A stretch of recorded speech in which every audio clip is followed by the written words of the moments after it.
Hello, this is Tori Stevens. We're working on our last assignment for Shading and Lighting 1. We're doing 4.3, presenting your 3D lighting.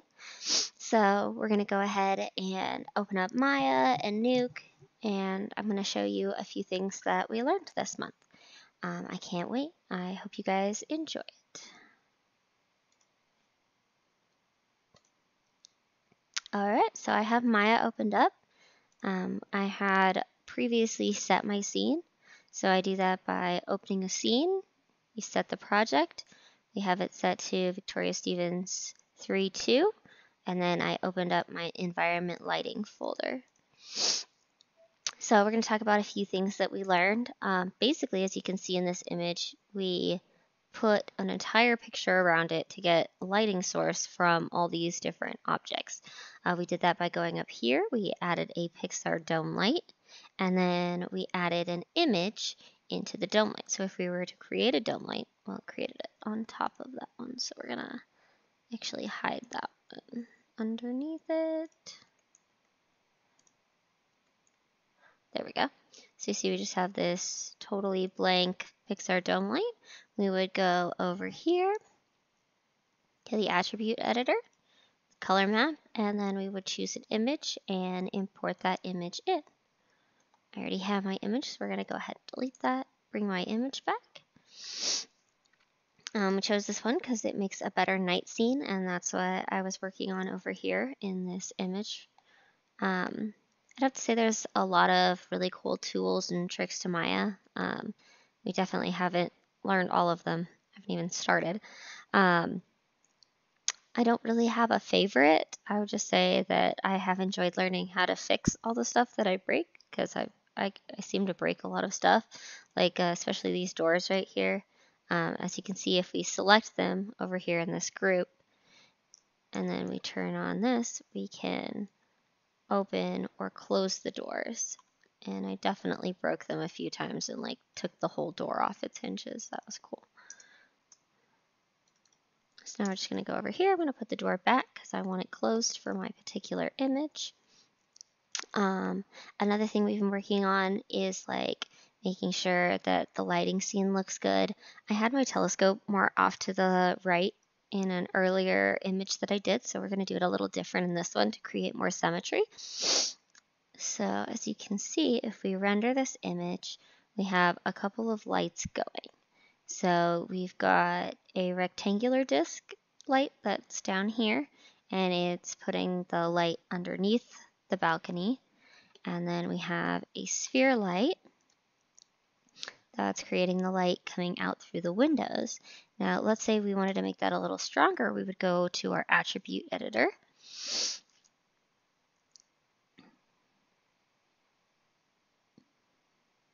Wait for that to render. There it is.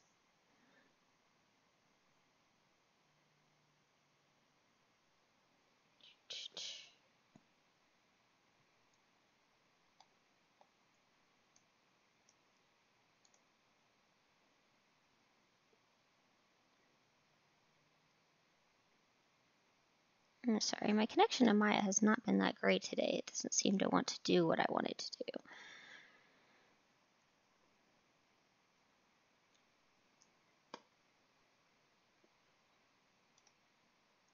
But I like this image. It's got a lot brighter lights than I originally had. It has more symmetry coming out of it. So we're going to go ahead and render it because I don't know what it's exactly doing. So if we wanted to get an actual render, before we clicked our render button, we could go to our render settings, which is up here. And that would give us our options.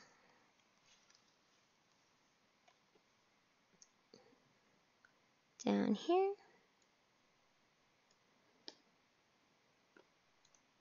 Nope, I told you not to do that.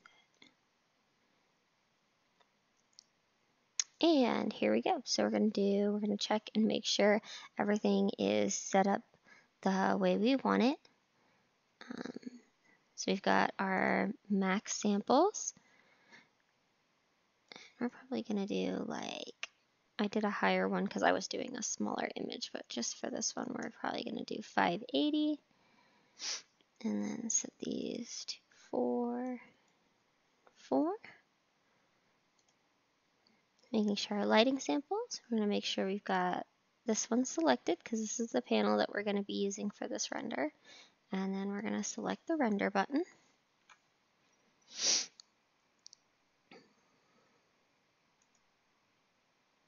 We're going to wait for it to pop up. I think that the knowledge of lights and shading and how this all works is going to be very beneficial. It's going to help tremendously, even if I don't choose lighting as my part in the pipeline. It's going to help to have a core understanding of how they all work to make sure that they're right or wrong in the scene. Those are always important. Even if you're not the one working on the lighting, you want to be able to tell that the person who was working on the lighting did a good job, but if you don't have the knowledge of it, you won't be able to tell that. So that did not do what I wanted it to do. So we'll discard that because I don't know what this is doing.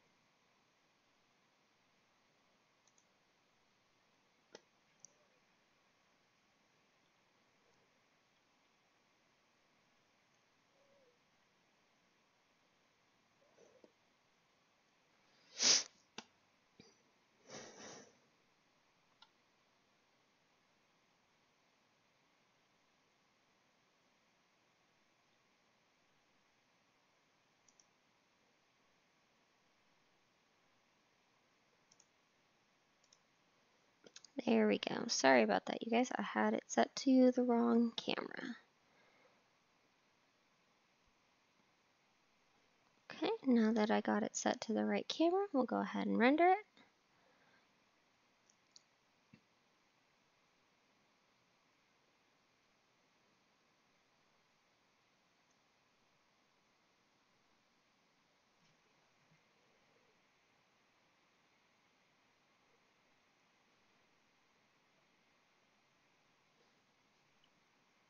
I've really enjoyed pretty much all the classes this month.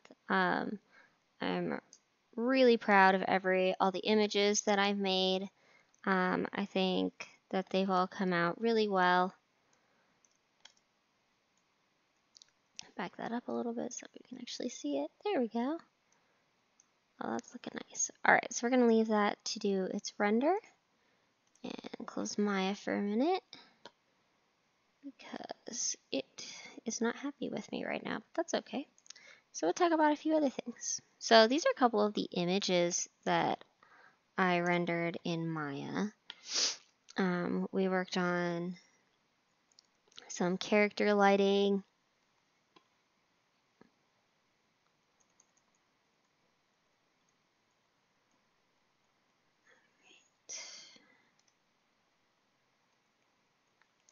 So we set up different light sources. This was a 3-point light that I set up, and it's got a fill light, a rim light, and a backlight. This is another one that I did. It is a butterfly light, so we have the light coming from the top, and you can see the hint of the shadows on the cheekbones. We also did a Rembrandt light, a split light, and then I did a split light in red, which I thought was really cool.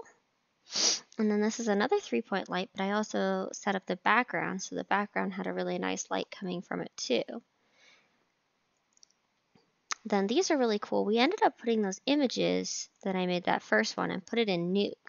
And then I was able to change the colors and add a couple of things to it. This one has more of like an underwater feel. So we're going to go into Nuke really quick, and I'm going to show you what I did. So this is my original setup. What we did was we rendered each light individually.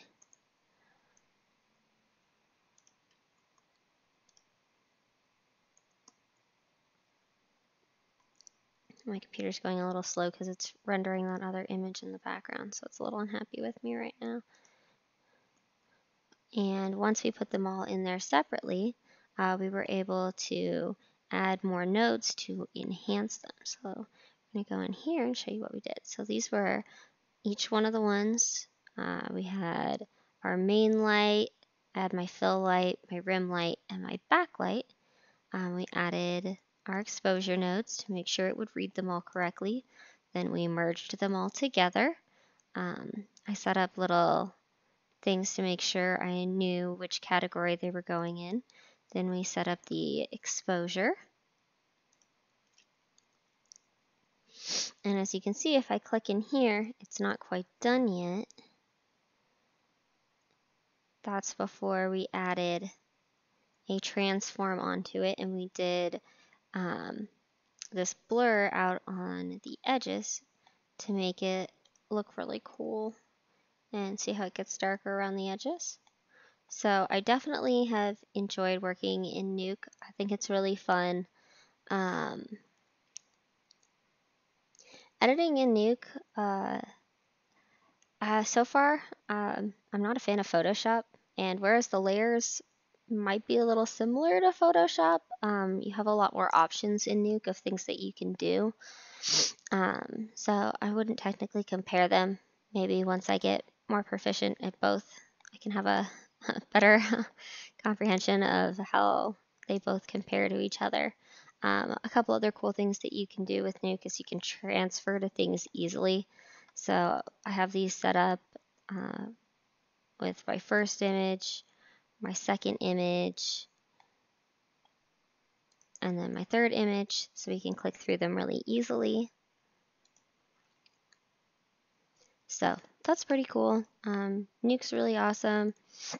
A lot of the things about rendering in Maya is you can use a couple of different things to render out your images. You can do it where you just see the wireframe, or if you want to just see the lights. So you have a lot of options to see what you're working with. This is one of the cars that we did, which I also broke, but then I learned how to fix it. So this is my night scene. And as you saw, we did change it up a little bit in that new render that I did.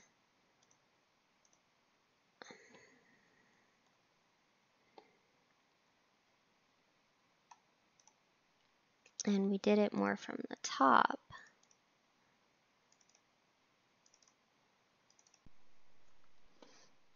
Whereas you can see here in my original image that I had, the light was more of like a cast light as opposed to like a brighter light. I had my telescope off to the side here, and then the light was brighter down at the bottom.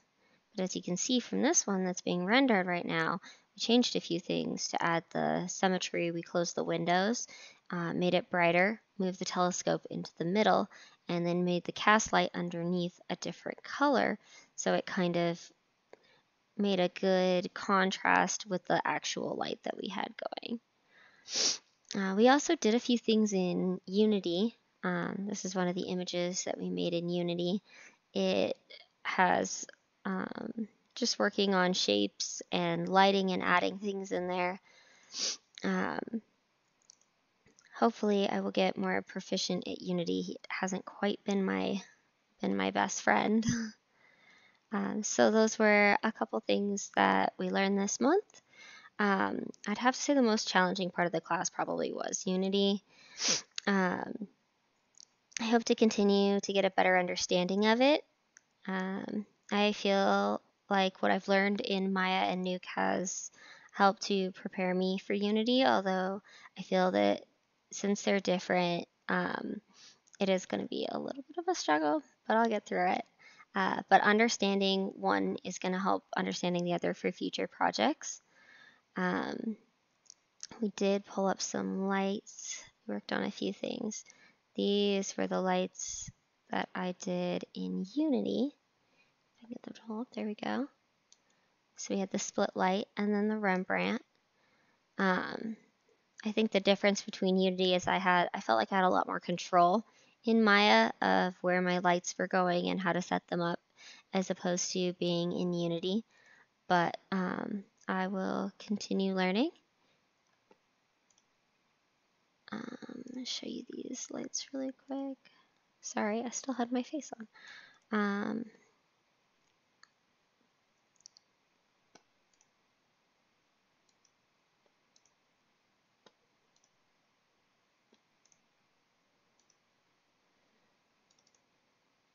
There we go. Now you can see it. This is the split light, and then the Rembrandt.